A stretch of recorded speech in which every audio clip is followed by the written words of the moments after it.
ہمارا مسئلہ ہے پانی کا، سب سے بڑا مسئلہ ہے پانی کا، تاکہ وہ ہمیں دریا جو ہے واپس ملیں۔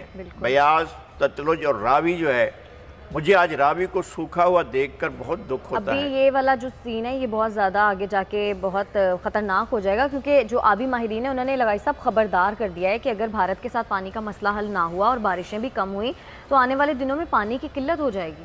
ہم امریکہ سے ڈکٹیشن لیتے رہیں گے تو پھر ہم آگے نہیں لیکن بڑھ اب تو امریکہ سے ڈکٹیشن لینے سے منع کر دیا نا وزیر اعظم نے۔ ڈسے ہوئے ہیں، اس لیے یہ بات دہراتے ہیں صحیح کہ بار بار کہنے کے باوجود جب فون آ جاتا ہے تو کہتے ہیں یس وی آر فرینڈس، اور کسی دوست سے مشورہ نہیں کرتے۔ رات کو 2 بجے کہتے ہیں جی ہم دوست ہیں، آپ جو کہو گے ہم مانیں کہ انڈیا کوئی موقع نہیں چھوڑے گا آپ کو نقصان پہنچانے کا۔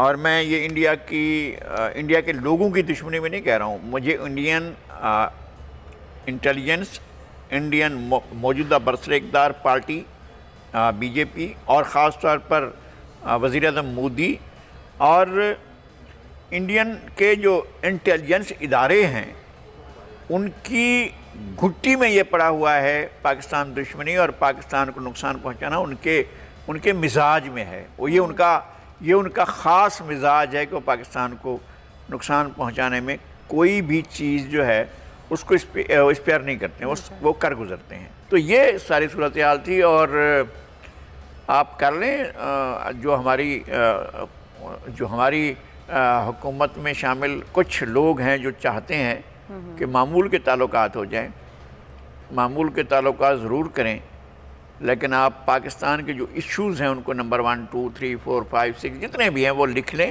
اور کہیں کہ بھائی اس پر تو بات آپ کو کرنی ہوگی۔ یہ مسائل ہیں جن کو حل کرنا ہے، پھر ہم معمولات کی طرف بھی آئیں گے، معمول کے تعلقات بھی رکھیں گے، اور پھر لاہور سے امرتسر جا کر چائے بھی پئیں گے، لیکن اس سے پہلے یہ ایشوز حل ہونے چاہیے۔ اس کے بعد ہمارا مسئلہ ہے سرکریک کا، ہمارا مسئلہ ہے پانی کا، سب سے بڑا مسئلہ ہے پانی کا۔ ہمارا جو پانی کا مسئلہ ہے، ہم یہ فوڈ باسکٹ تھے، یہی علاقہ جو ہے نا، یہ خاص طور پر یہ سرائکی بیلٹ جو رحیم یار خان سے شروع ہوتا ہے اور آگے جنگ تک چلا جاتا ہے، اس پورے کی پوری پٹی میں، نیچے کی پٹی میں آتے ہوئے یہ فوڈ باسکٹ تھی، پورے ہندوستان کے لیے نہیں، پوری دنیا کے لیے یہ خزانہ تھا۔ اور جن لوگوں نے ہمارے دریاؤں کو فروخت کیا، ہم وہ قیمت ادا کرنے کو تیار ہیں، ہونا چاہیے ہماری حکومتوں کو، تاکہ وہ ہمیں دریا جو ہیں واپس ملیں۔ بیاض، ستلج اور راوی جو ہے، مجھے آج راوی کو سوکھا ہوا دیکھ کر بہت دکھ ہوتا ہے۔ ابھی یہ والا جو سین ہے یہ بہت زیادہ آگے جا کے بہت خطرناک ہو جائے گا، کیونکہ جو آبی ماہرین ہیں انہوں نے لگائی صاحب خبردار کر دیا ہے کہ اگر بھارت کے ساتھ پانی کا مسئلہ حل نہ ہوا اور بارشیں بھی کم ہوئی تو آنے والے دنوں میں پانی کی قلت ہو جائے گی۔ میں یہ کہتا ہوں کہ کوتاہ بین لوگوں نے یہ ٹریٹی کی تھی، انڈس واٹر ٹریٹی، انہوں نے ایشوز کو سیٹل نہیں کیا تھا۔ بات یہ ہے کہ اب کیا میں ماضی کو دہراؤں بیٹھ کر کہ جس نے فیروز پور اور پٹھان کوٹ کا علاقہ، گرداسپور کا علاقہ شامل ہونے نہیں دیا۔ ہمارے ہی 2 لوگ تھے، جسٹس دین محمد اور جسٹس منیر، بائیکاٹ کر کے آ گئے تھے ریڈ کلف ایوارڈ کا۔ او بھائی تم کس لیے بائیکاٹ کر رہو ہو؟ انسسٹ کریں اور کہیں کہ جناب یہ مسلم علاقے جو ہمیں ملنے چاہیے۔ پھر تو انہوں نے مرضی سے بیٹھ کر لکیریں لگائیں اور پاکستان کے جو اہم حصے تھے وہ ہمیں نہیں ملے۔ تو ہمیں اپنے اہم حصوں کے لیے بھی کوششیں کرنی چاہیے۔ ہمارا رائٹ ہوگا اگر ہم فیروز پر چلے جائیں، اگر ہم پٹھان کوٹ چلے جائیں، اگر ہم گرداسپور چلے جائیں تو ہمارا رائٹ ہوگا، لیکن ہم نہیں گئے۔ اگر یہ ہوتے تو انڈیا کا کشمیر میں ایکسیس ہی نہ ہوتا نا، ساری مسلم آبادی تھی، یہ اس کو کاٹ کر لیتا کہ یہ سازش تھی ریڈ کلف کی، یہ سازش تھی ماؤنٹ بیٹن کی، یہ سازش تھی کانگریس کی۔ اور ادھر فیروز پور میں ہمارے ہیڈ ورکس سے پورے کا پورا پانی کا ذخیرہ یہاں ہوتا تھا، اور وہ آتا تھا۔ نہرو نے 1 سال روک کر پاکستان میں قحط کا سما پیدا کر دیا تھا کیونکہ پانی روک دیا گیا تھا۔ تو ہم نے ایک قحط بھگتا، پھر ہم نے کہا کہ جی ہم مذاکرات کرتے ہیں، وہ بھی مذاکرات کے لیے تیار تھا۔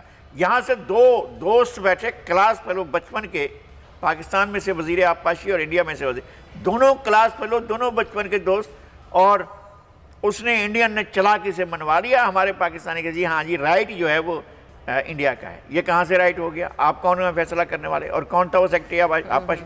میرے بس میں ہو تو اس پر ٹرائل کروں، اور اگر اس کی قبر ہے تو اس کو سزا ملنی چاہیے۔ صحیح.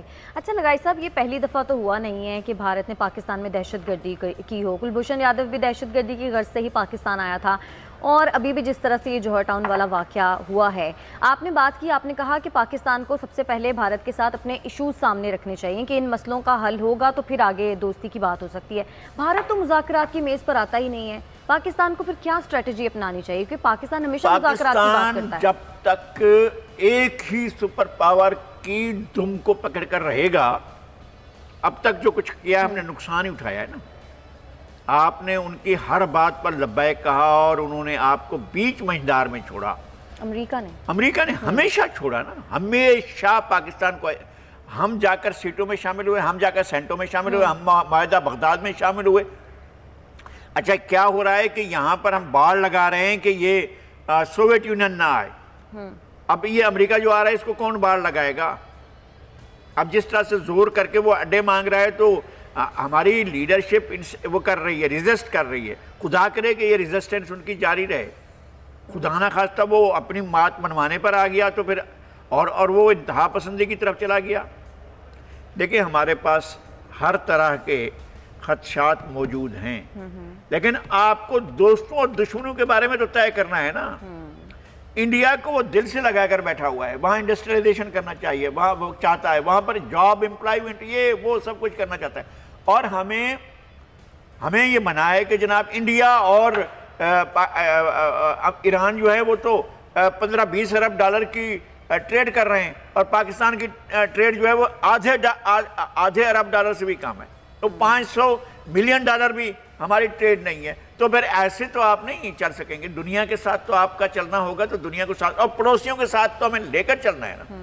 افغانستان کی ٹریڈ جو ہے بعد میں اس میں ریشو کیا بنتا ہے، وہ ہماری ٹریڈ سے زیادہ ہے. یعنی وہاں 5 ارب ڈالر کی ہمارے پورے ریجن میں چاروں طرف سے چین کے علاوہ کسی کے ساتھ ہماری ٹریڈ جو ہے والیوم 5 ارب بھی نہیں ہے. 1 ارب سے زیادہ کہیں بھی نہیں ہے. تو پھر ہم کیا کر رہے ہیں؟ ہم تو صرف دیکھ رہے ہیں کہ ہمیں یورپ کی منڈیاں ملیں گی. آپ یہاں کی لوکل منڈیوں کو کیوں اگنور کر رہے ہیں؟ اور یورپ کی منڈیاں آپ کو جب چاہتی ہیں روک لیتی ہیں، امریکن منڈیاں جب چاہتی ہیں آپ کو روک لیتی ہیں، آپ کی سپلائی روک لیتے ہیں. آپ کو ڈیلی ایک ہدایت نامہ بھیجتے ہیں کہ چائلڈ لیبر نہیں ہوگا، فلاں چیز نہیں ہوگا. چائلڈ لیبر نہیں ہونا چاہیے، لیکن یہ جو قالینیں ہیں یہ تو بڑے عمر کے لوگ بھی بنا سکتے ہیں اور بن سکتے ہیں. تو آپ اپنی چیزوں کو آپ کمپرومائز کرتے جاتے ہیں، اور انڈیا جو ہے وہ تمام چیزوں کو پھیلاتا چلا جاتا ہے. اور اس نے اپنے انٹرسٹ، یعنی وہاں تو چھوڑ دینا، یورپ تو کر لیا اس نے، اس کے بعد یہاں مڈل ایسٹ میں آ کر اس کو تمغے دیے جا رہے ہیں. اس کے سینے پر جو ہے وہ، اور کس طرح سے گرم جوشی سے اس کا استقبال ہوتا ہے. اور آپ کو آپ نے بنایا ہے، یو اے ای کو آپ نے بنایا، یو اے ای کے ایئر لائنز کو آپ نے بنایا، یو اے ای کی جو پورٹ ہے اس کو آپ نے ڈیولپ کیا، یو اے ای میں ٹرانسپورٹ آپ کی وجہ سے آئی، وہاں پر جو انفراسٹرکچر بنا وہ آپ کی وجہ سے بنا. جب یہ بنا ہے تو 6 میل ٹوٹل روڈ تھا دبئی میں پکا، باقی سب کچا پڑا ہوا تھا.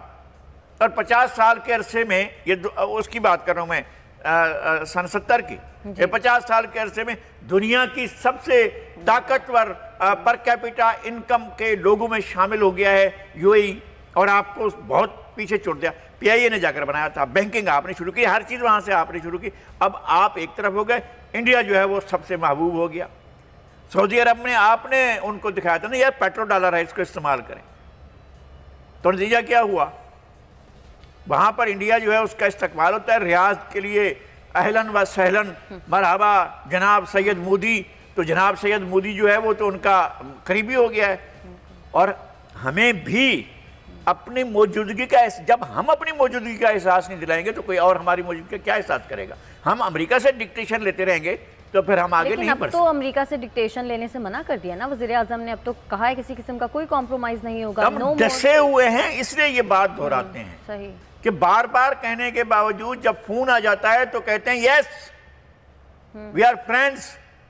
اور کسی دوست سے مشورہ نہیں کرتے. رات کو 2 بجے کہتے ہیں جی ہم دوست ہیں، آپ جو کہو گے ہم مانیں گے. وہ کہتے ہیں یہ شرط ہیں، وہ کہتے ہیں ہم مان لیے.